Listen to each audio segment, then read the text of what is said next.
I am Chief Brand Officer for Science in Sport Group. It's a global role, and my job is to build the brand architecture across the entire business. Now, that sounds very grand. What I mean by that is so that every single part of the business both understands the brand, what it stands for, the heritage that exists there, and then consistently applies the brand all the way through the business and the brands that form part of the group.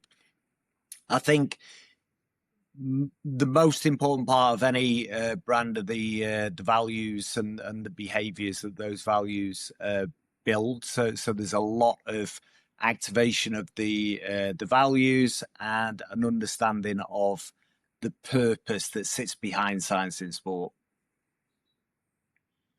That's interesting. Thank you for that. And it's obviously an interesting category, I suppose, because trust within this sort of category is very important, maybe in a different way to like footwear or apparel. What are some of the things that you would do in your role to show people that SIS is a trusted brand? It's interesting that you use the word show people, because actually that's exactly the opposite of what we do. You do get a lot of brands that are just trying to show people that they are genuine, that they've got a solid purpose behind it. I think my role is to ensure that the business lives up to the purpose that it puts behind everything. So every single person in Science in Sport Group is driven to unlock human performance in sport. That is the reason everybody comes into work every day. It's why we've got the largest science ecosystem that exists within the industry, and it's why every single aspect is lined up around this purpose, from the new products that we develop to, through to the way we market, through to the intensity of the compliance that we put behind absolutely everything that we do. The way we show up, which is probably another way of putting it, is that every single batch that we produce in Science in Sport is tested in the highest degree of testing that you can get, and we invest huge amounts of money in that testing process, so that whether you are an Olympian or whether you are a person in the street, you know that you can take a Science in Sport product and that it is compliant with every single aspect. You know what is within it. Every single product that we do is tested at elite level. So it's not just for elites, but we tend to develop in the rarefied air of elite sport and across lots of different sports,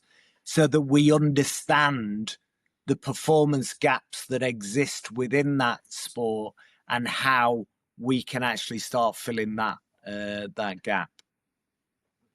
Yeah, it's interesting you mentioned there about like the credibility and the trust. And I've always known of SIS Science of Sport as a really credible performance-backed brand. It's been around for years, and like you said at the start, growing up in the area, it's something that's always had a great kind of respect within all different sports. But like you said, a lot of people are popping up now, companies are popping up now that are more hype than they are credible, I suppose. And some of those brands have potentially more marketing budgets, potentially more investment from BT companies, all that sort of stuff. How does a brand like Science of Sport, who are so credible, stay competitive in that sort of landscape? And how do you navigate keeping that credibility in such a crowded market space? I think that's a brilliant question, and one that shows an awful lot of insight into the category. Yeah, I will When I came into the business, the first thing I did was started digging right down until I got to the beginning of the business so that I could truly understand it. And I went and spent time with the most brilliant man, a guy called Tim Lawson, who together with his family, he was studying sports science. At the weekend, he was cycling with Chris Boardman and his mates around the hills of Lancashire. And he's somebody who is just constantly thinking about how can I actually intervene to help people perform better. And the more I talked to him, the more I understood this drive that was in there, that then led him to invent performance nutrition. So science in sport isn't just within the category.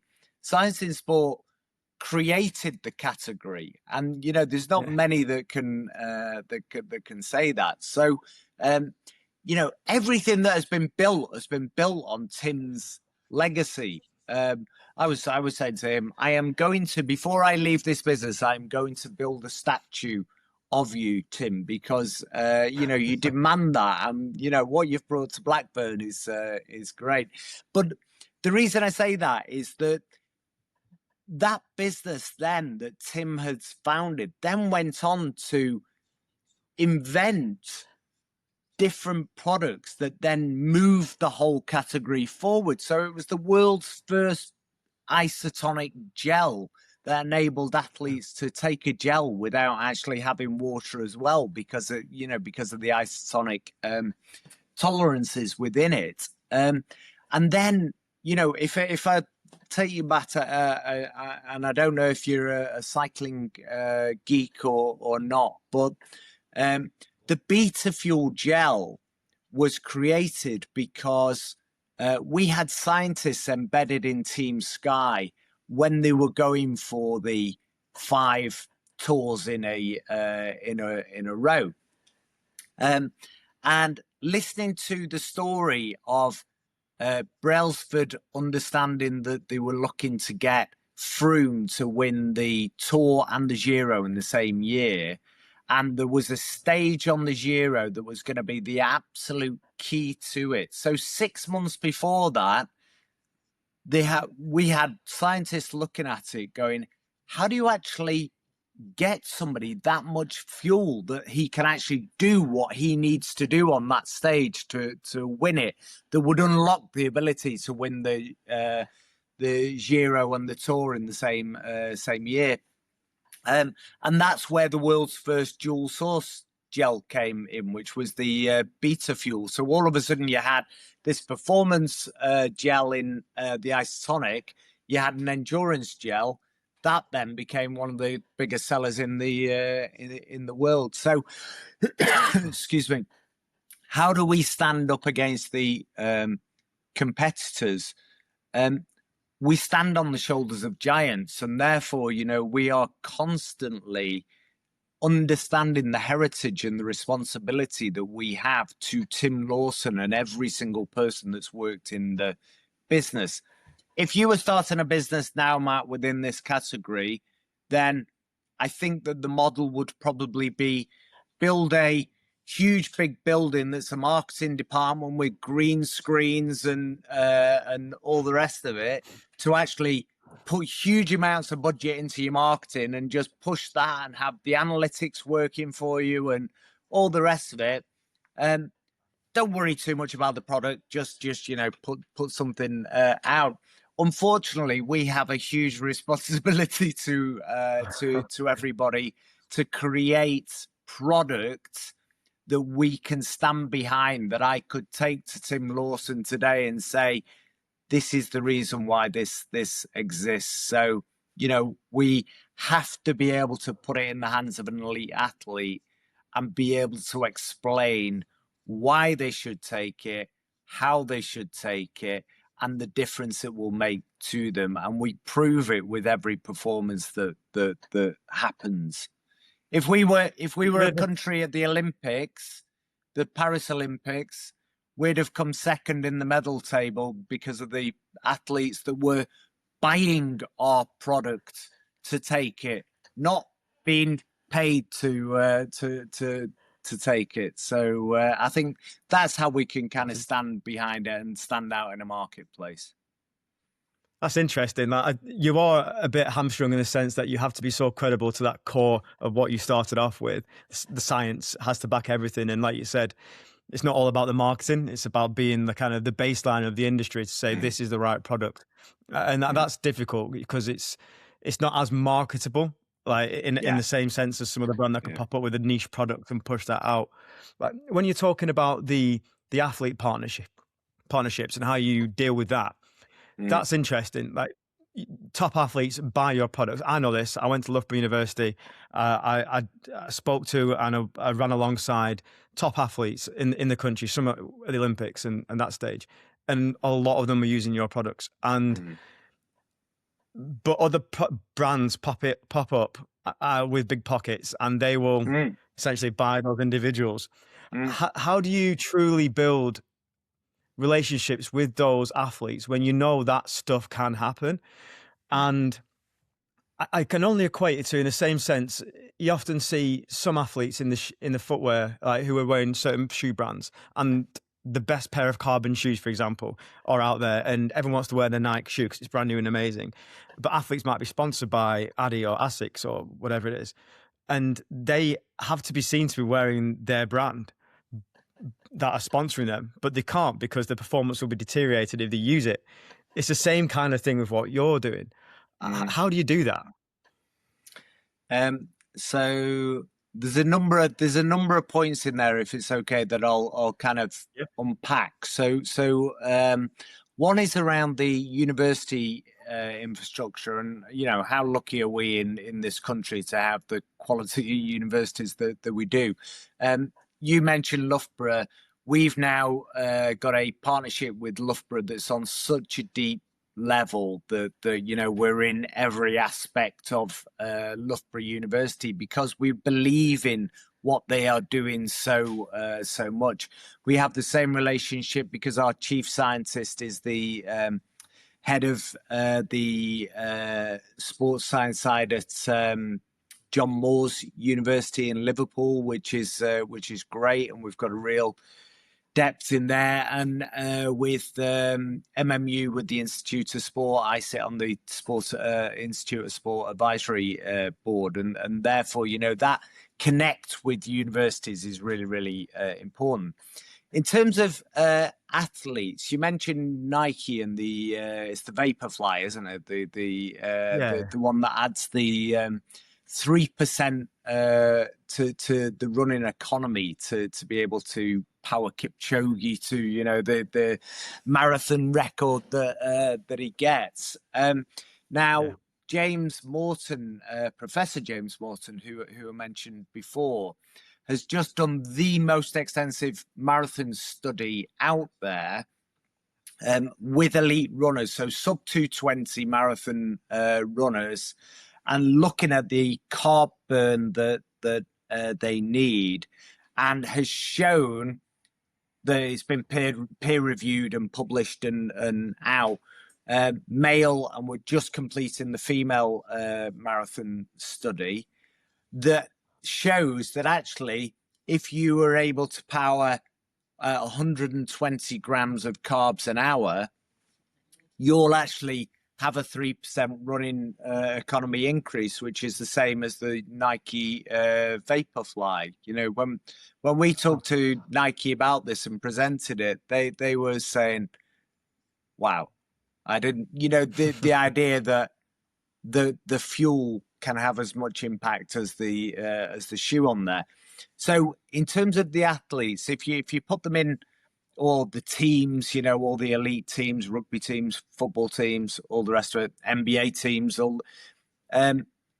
we have over 450 partnerships in place globally. Everything from New York Red Bulls through to Tottenham Hotspur or United or wherever, of teams who purchase our products. So they're actually purchasing it, And we may have a partnership in place if they kind of say, well, actually, can we purchase this amount, but we'll actually give you these rights as a kind of value exchange on some of the purchases. And then you've got athletes that we actually build proper partnerships where there will be they want the product and we'll actually pay them as advocates to partner. They're very, very few and far between. And the only way that we'd do it is if it was a proper, authentic partnership where it was meaning behind it, where we were working with them on some kind of performance aspect and we could story tell the journey that's behind it. So I think that's how you get authenticity, by actually having a purpose behind the partnership that's in place. You don't have to name names, but have you ever had any high-level athletes come to you and say, I need to use your product, but I need the money as well? We have, Matt.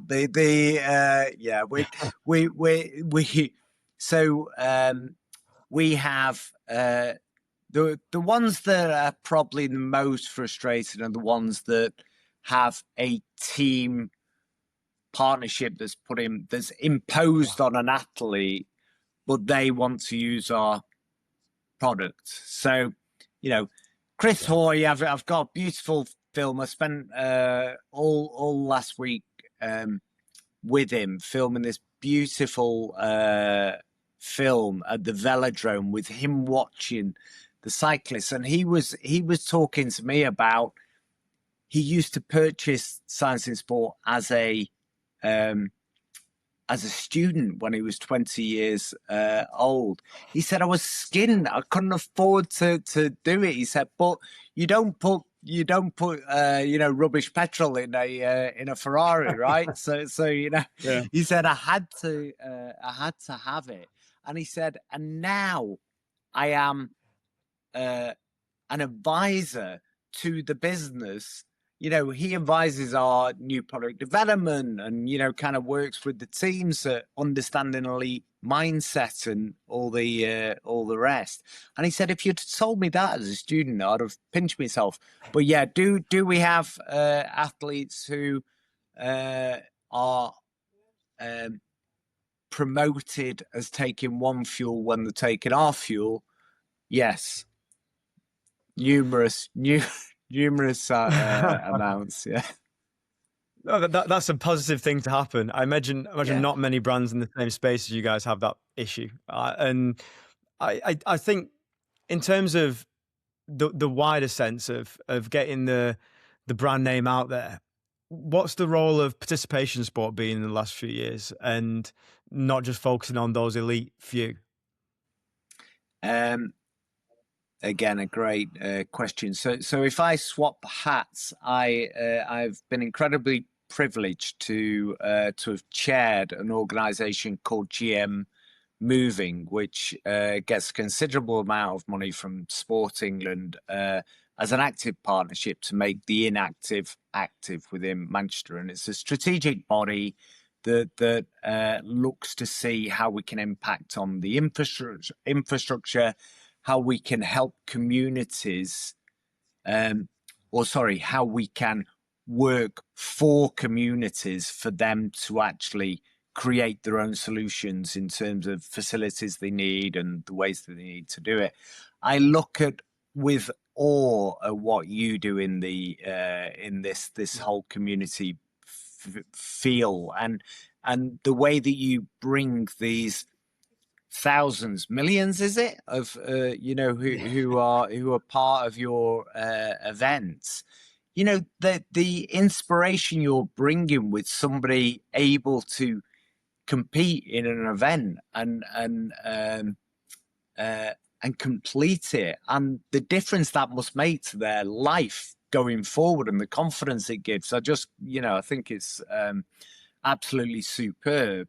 So how do we play in the mass participation space? our whole ethos is the reason we test with elite athletes is so that we can enhance the experience of every single athlete out there. And that's including to tell them when not to take anything and when not to do anything. Because, you know, Matt, if you put on a 5K or you're doing a park run or whatever, then really, you know, have a good meal the night before, drink well, sleep well, get up, have a drink, have a good breakfast, and go out and have a great park run. Don't take anything. You don't need anything, you know, for that. So for us, the key is about education. How do we help educate in a credible way that people can understand and it's accessible? And you know, we. James Morton, Mark Fell, Trent, all of these kind of people in our science ecosystem. I have sat in lectures that they give on the reasons behind, and you know, our job as a business is to try and take all that complexity and actually put it into mass participation in a way that people can understand, so that they enjoy the experiences that you're providing more than they would do if they didn't have the education behind it. I think that offering that credible solution or that credible science backed information to people that don't need it on a mass scale is really important. It takes a strong brand to be able to do that. Like, you find it very, very hard for someone coming in the market to come up with some new idea that's a bit of a fad that everyone jumps on thinking they'll prove their 5K park run by 30 seconds. And the reality is, Yeah, like they probably just have a good dinner the night before. And yeah, do you know what I mean? And by doing that and putting that message out there does mean when that person trains for their 10K or their half marathon, they're going to look to you guys as that support blanket. And I think that's like a really interesting play in a really crowded space. And you need to have, stability within the business to do that sort of thing. And I just thinking about long term and where this all goes over the next few years in the performance nutrition space and the mass participation space as well. Like, where do you see things going in terms of, do you think it's going to be about the ingredients? Is it going to be about the brand identity that stays through? Like, what is it that's going to mean that a sports nutrition brand is going to be around for that period of time, 5, 10, 15 years? Yeah, I think that's that. I'd love to have you in our boardroom actually, and asking these questions, because these are the ones that, you know, we spend days and weeks considering, because are there innovations left in this space? Absolutely. So you've got to have an MPD team like we do, you know, that is just full of these incredibly smart people who are working with the scientists that we've got embedded within the sports teams, and watching and understanding and listening to what's going on. There's some work we're doing with a considerable football club at the moment around a pre-recovery product that can actually stop injuries, you know, if they're taken before the game, and you know the working through on this way. So there's loads of different innovations that are being brought. There's innovations around the way that people can fuel. You know, James's study on the marathon for elite runners who understand that they can take 120 grams of carbs an hour, and the difference that will make, and the fact it will stop the crossover for them into fat burning is huge. However, what's the future look like? I think you, Matt, I can't see actually, but I assume you've got a wearable somewhere around your body on It's on the table charging there. Yeah. Yeah. So you know, at the amount of wearables that are around means that we are, and I know this because I've been in I've been in the labs, I've been in all the various areas. They are days, seconds away from being able to have the glucose testing, the sweat testing, that then kind of triggers the alert, but then very shortly that will then trigger the actual product to be part of the solutions. So I think that, you know, if you're in the performance nutrition space or even the performance for life space, and you're not considering how all of this is going to play forward, if you're not, you know, working with these wearables businesses in the depths that we are, then you're in the wrong space. We partner with a business in the States called Human Powered Health, which is just the most amazing business. You next time you're in the States, I'll ensure that you get into one of their labs, because they can just test every single aspect that's there, and then they prove it because they've got a cycling team that we then partner with as well, that is in, you know, the Tour de Femmes and all the rest of it. It's one of the top women's cycling teams around, and they're kind of taking lab into elite into this. We're working with them to work out how you can actually start doing what we've done throughout the heritage and creating the future rather than just waiting for the future. It's interesting. The whole space fascinates me in terms of, like you mentioned, the wearables and the information you can get. But that's also a way that a brand like this scales massively, because if everyone has their own custom nutrition plan, you'll need lots more versions of the same thing packaged up in slightly different ways. So it makes sense for those people. And it's endless. Is it 23andMe and brands like that where you do genetic tests and then you get a report with all your information in there? I've done a few of those over the years, and even that alone, something that it says in that report can trigger a whole mind shift change into thinking, I need to change my body in a certain way. And what do I need to do that? These nutritional elements, and who's the best at doing that? Science in sport. And then like without doing any real marketing, apart from integrating yourself with these genetic platforms and wearables, you're actually going to expand without really doing anything apart from being credible. So it's fascinating. I'm so excited to see where it goes. Yeah, I think you're quite right, and I think that you will see collaboration. The future will be collaborations because you've got brilliant people. There's some incredible companies out there. There's some incredible innovations, and you will start to see this collaborative nature moving forward. So you will have the apparel that is sweat testing you as you are running, you know, that is then got nutrition, you know, as part of there's going to be a kind of signal that will be sent, you know, that's there. It won't be long, will it, before you've kind of got something embedded and you know, then that's kind of triggering something that's going out. So I think collaboration is going to be key. Now, by that I don't mean collaborate with Marvel or collaborate with a sweet drink, you know, to make something a bit better. I mean actual proper scientific innovation between businesses that really care and put the athlete at the center of it.